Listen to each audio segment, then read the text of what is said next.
Every day, in every moment, you are training one version of yourself or another. You're becoming even more the person you've been, or you're striving to build the person you want to become. There is no neutral moment. There is no pause button. Something is always being conditioned. That's why the discipline engine matters, because it gives you a way to act consistent with your preferred self right now, before the motivation shows up, before the habits feel natural, before the identity feels earned. Today isn't about the mechanics of the discipline engine. We covered that in episode 267. Today, it's about the destination, the preferred self, the standard you steer toward every time you choose to operate with excellence. Hey there, it's me, Core, and you're listening to Exercising Self-Control from Fitness to Flourishing. There's a common misunderstanding here. People think identity is something that happens after they've changed, like it's a reward, something you earn once you've proven yourself. But that's not how it works. Identity is not a prize. It's a practice. You already have an identity. In every moment, you act consistently with it. This is your conditioned self, your autopilot, your natural way of being. You don't think about how to respond to most situations. It's already set. The environment triggers the pattern, and you act like yourself. That's how you've been conditioned to respond. You see this in simple ways. The clothes you wear, the way you organize your kitchen, the habits you find yourself doing, no conscious thinking necessary. If you always wear darker colors, for example, you don't think about it. You just reach for them when getting dressed. You buy them.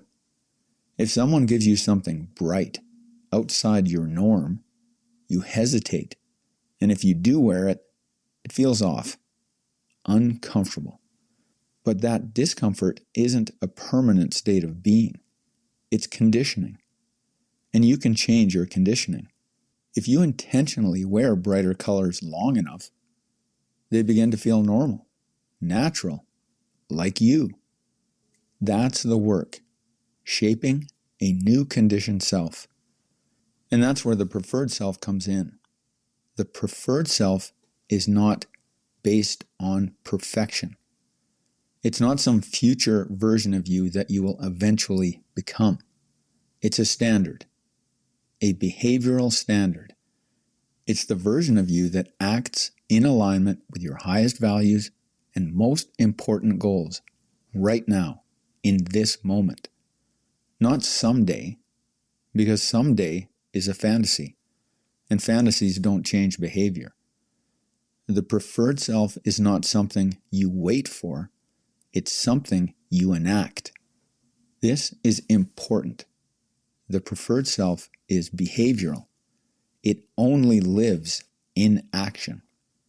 I said something similar about affirmations in part 2 of the Action Principle series. Affirmations work when they are actions, not declarations. In that case, action is the affirmation. Saying, I am disciplined, doesn't make you disciplined. Taking disciplined action makes you disciplined. And it's the same here. The preferred self is not who you hope to be. It's how you behave when you are being who you want to be. So it's not abstract, it's specific. It's the way you speak, the way you move, the way you respond, the way you follow through in the moment of choice. That moment matters because identity is not built in the future. It's built in the moment. Now, here's where the work comes in. There is conditioning you have to deal with. And sometimes it is very strong. You will feel resistance, discomfort, the pull to just do what you've always done. It's so much easier. That's the conditioned self doing what it's been trained to do. And if you're satisfied with that, fair enough. The conditioned self also has been trained for excellence. But in the areas of your life where your current conditioning does not meet your standards, you've found where you need to train a better response. Where your highest values meet your unaligned impulses, that's the training. Where your plan meets your environment, that's the training. Because there will be pushback, but that pushback is where the preferred self becomes real. Not in your journal, not in your goals. In the moment you choose to exercise virtuous self-control. That's the moment. This is what I do in this circumstance. That's the standard. And you reinforce it as you act. Yes, this is like me. This is what I do. And when you miss, you redirect immediately. Ideally, with action, but at minimum, mentally. No, that's not what I want. This is what I want. And you direct your attention back to the standard again and again. Whatever your behavior, you focus on your standard of excellence.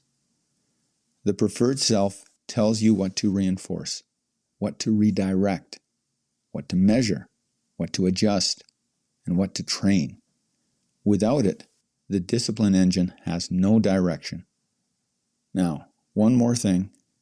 The preferred self is not permanent because your standard of excellence will evolve. As your skill improves, what once felt like excellence becomes normal. And then you see a higher level. That's the process. It doesn't end. Here's how to apply this. Start where you are. Look at your current life, your current skill level, your current habits in the areas of life important to you. Then ask, what would excellence look like here? Define it. Then commit to living as this person, taking those excellent actions for 84 days, 12 weeks. Not perfectly, but intentionally. At the end of the 12 weeks, you take a week off to evaluate what went well, what didn't, what still fits with your idea of excellence, what doesn't. Now you have a new starting place. Begin again with your new current life. Repeat the process, moment by moment, choice by choice, day by day, until what once required effort becomes automatic, until the identity you once aspired toward becomes the identity you live without having to think about it. It's just who you are now, yet evolving onward. To sum this up, the preferred self is not a future version of you. It's the version of you available right now in this moment. And that is how you make it real. You have to live as your preferred self. Choose it, train it, reinforce it.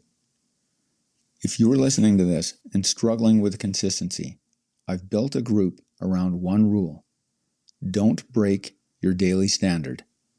Start your day one by joining the Act Score Challenge. The link is in the episode transcript. That's it for today. Catch you next time.